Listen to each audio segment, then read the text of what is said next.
雑貨のお買い物してきたのでちょっと紹介します。はい、まずくんがいる。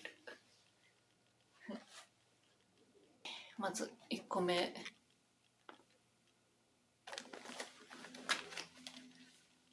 これを買いました。ヒノキの向こうを買いました。匂いが、好きな感じだったので買ってみました。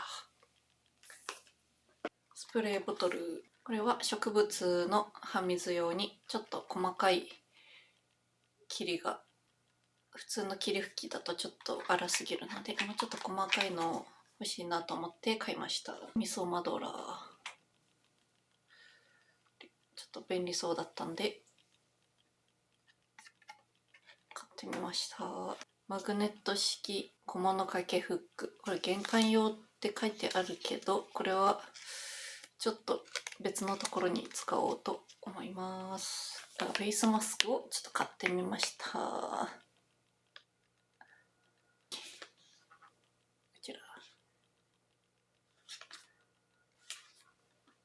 日用品じゃないんですけど、ちょっと久しぶりに本を買いました。2冊。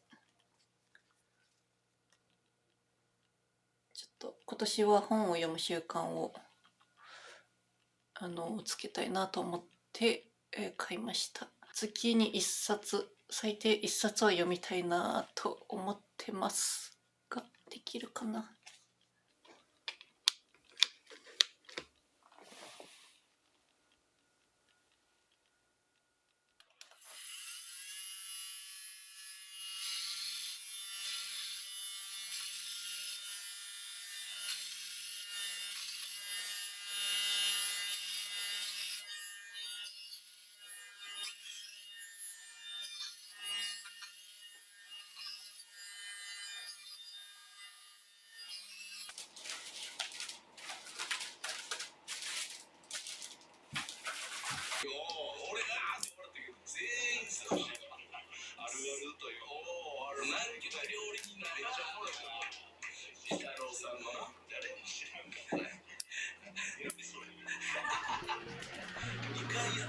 もう言っときます。これはせいやさんが探偵には演出ないけど、なんかな、その最後のなんか抱っこばっかりなんか、いやいや、どうかね、ダメせいやさんのヤンキーだって覚えた知らんかった。これはでもことちゃうかっていう知ってたんや。その意見もあるしな。ヤンキーだって結果なんなんかやな。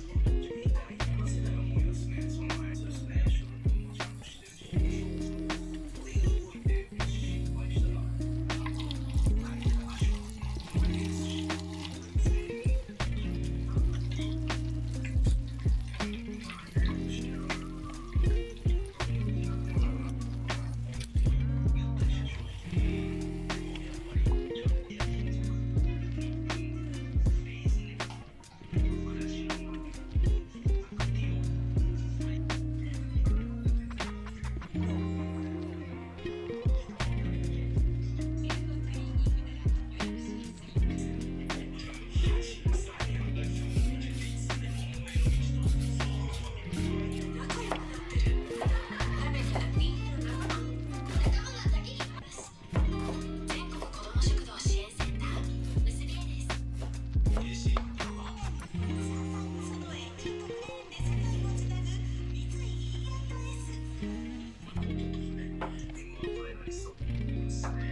踊るハラミ。本日大谷翔平選手がピッチャーとして登板されます、試合後にはなんと握手ができます。光栄やろ。ラジオネーム木野太郎。結婚式の打ち合わせ。この花嫁の入場のところでパイレーツ・オブ・ジンと飲む上戸彩。私も長い信じてるけどな。信じてるよ。いらんこと言わんと。東京都倦怠期。私だら身構える存在だわ。いけるかな。実はやばいでこいつ。脈ありかな。めっちゃ変やけど絶対脈ありやろ。めっちゃ変やけど五右衛門風呂がいいんや。ラジオネーム魚キャッチボール。あーちょっとやったらええとかじゃあ第一番みたいなこと言ってたな。リップ返しの時あの人リップ返されへんシステムなってんねんな。結構出るやんドラマ。出るね。話題性なんやろな。まああれか映画。いやもう見んやろ。